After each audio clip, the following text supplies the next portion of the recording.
Selamat datang di Lambe Sundel. Sebelum Anda nikmati tayangan berikut, silakan klik like, subscribe, dan klik notification bell.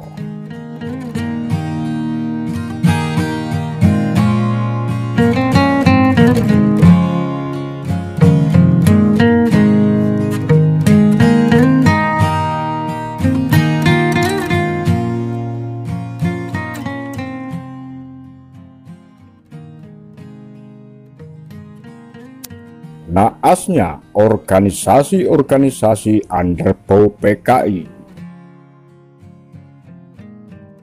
Setelah G30S 1965, kantor PKI beserta gedung-gedung milik lembaga-lembaga yang terkait dengan PKI diambil alih. Gedung-gedung itu sudah berganti bentuk dan juga pemiliknya. Mayor Jenderal Purnawirawan Kiflan Zain menyebut-nyebut soal ehwal kebangkitan Partai Komunis Indonesia. Kiflan juga menyebut PKI bangkit dari kubur.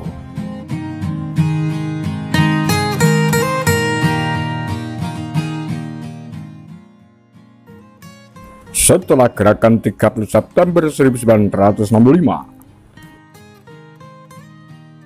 seperti gedung-gedung PKI dan underbau-nya, bulan Oktober, barat penyihir yang harus dimusnahkan dan tidak boleh muncul lagi. Pada 8 Oktober 1965, beberapa ribu pemuda Ansor, pemuda Partai Nahdlatul Ulama, membakar habis kantor pusat PKI di Jalan Keramat. Bekas kantor besar CCPKI ini terletak di Jalan Keramat 5, Kelurahan Kenari, Kecamatan Senen, Jakarta Pusat. Saat ini, lahan itu dimiliki oleh Hotel Akasia, PT Catur Krida Dana Utama. Tak hanya kantor atau sekretariat PKI saja yang bernasib malang setelah 30 September 1965. Banyak bekas kantor organisasi yang punya afiliasi dengan PKI yang dicap underbau-nya PKI juga bernasib sama. Tak hanya diobrak-abrik, tanahnya pun berganti pemilik. Semua diserobot dan diduduki sampai sekarang. Ujar Martin Alaida, novelis dan mantan wartawan Harian Rakyat.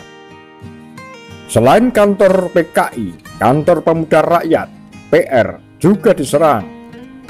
PR adalah organisasi kepemudaan yang di masa revolusi bernama Pemuda Sosialis Indonesia, Persindo. Banyak yang percaya semua pemuda rakyat otomatis adalah komunis dan siap jadi tukang pukul PKI. Kantor Pemuda Rakyat terletak di Tanah Abang 3 nomor 2A Jakarta. Lokasi persisnya di pojok jalan sebelah timur. Lokasi itu saat ini sudah menjadi Mes Perwira Menengah Pamen Komando Daerah Militer 6 Mula Warman.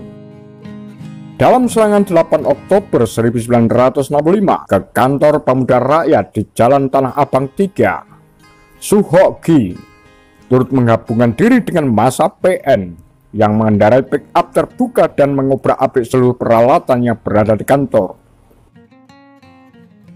Tak hanya diserbu secara fisik, disertai penghancuran, organisasi ini juga diserbu dengan gosip.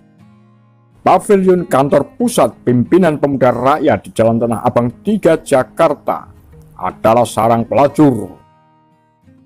Tuduh Bung Tomo berapi-api dalam sesudah Madiun dan Gestapo. Lantas apa?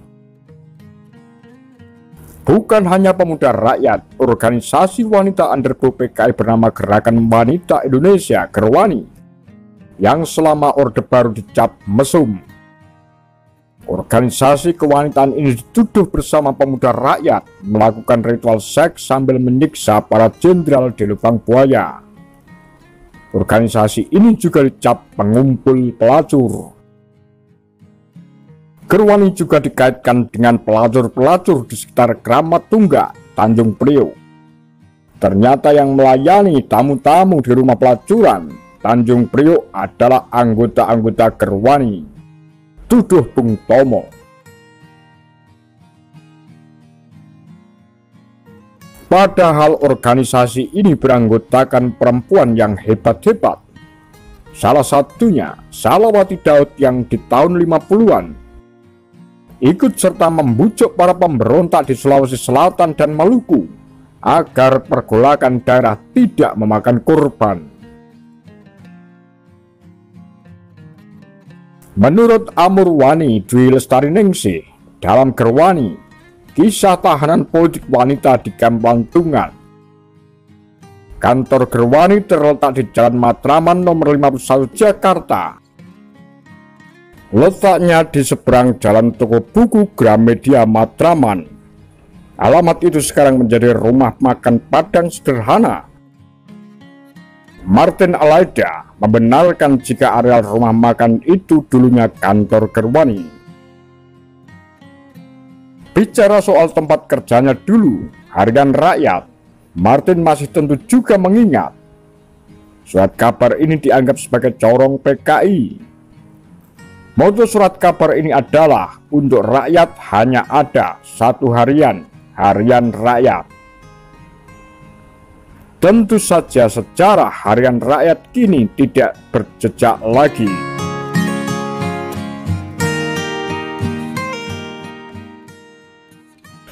Organisasi yang jelas harus dihabisi oleh Orde Baru selain Pemuda Rakyat adalah Sentral Organisasi Buruh Seluruh Indonesia (SOPSI). Sebagai partai komunis, PKI tentu harus punya pendukung di kelompok buruh. SOPSI termasuk yang dianggap underdog penting PKI. Dalam neraka rezim Soeharto, tempat-tempat penyiksaan Orde Baru yang disusun oleh Margiono, Kurniawan Triyunanto, dan Yulianti tercatat sejak 1955. Kantor Dewan Nasional SOPSI berkantor di Jalan Keramat 5 nomor 14, 16, dan 18, tak jauh dari kantor PKI. Kantor-kantor itu sekarang dipakai oleh tentara.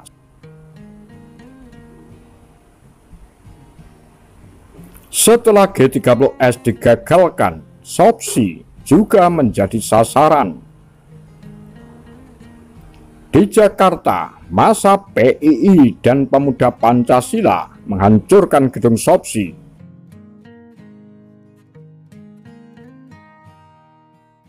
Saat ini, bekas markas SOPSI sudah beralih fungsi.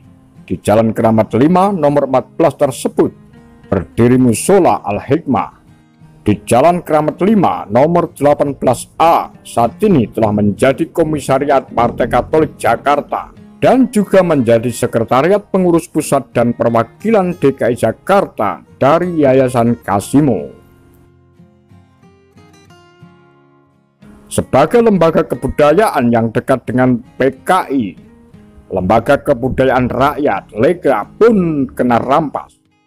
Menurut Salim Said dalam buku Gestapo 65 PKI Aidit Soekarno dan Soeharto, markas Lega Jalan Cidurian 19, Cikini, Jakarta Pusat adalah rumah milik Oe Hai Jun bersama istrinya Jin Luki. Rumah mereka kemudian diambil alih oleh tentara. Lembaga-lembaga pendidikan terkait dengan PKI tentu juga menjadi sasaran.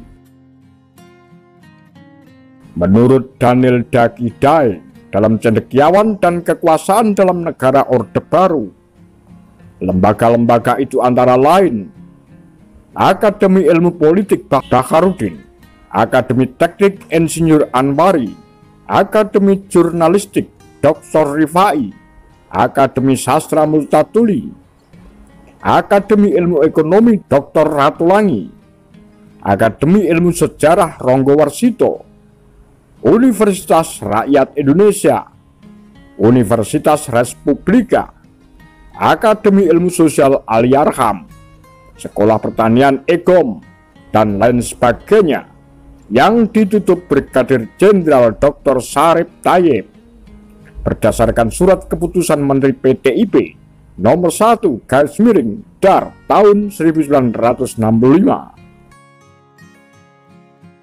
Tak hanya dilakukan penutupan, tapi juga pengambil alian disertai penyerbuan Nasibnya mirip kantor PKI, Sopsi, atau Pemuda Rakyat.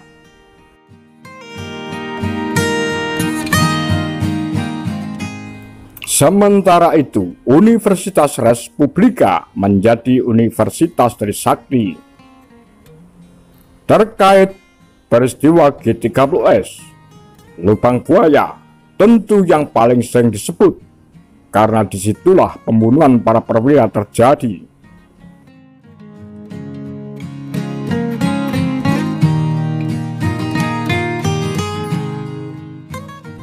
Demikian kura-kura, tagar lambe sundel.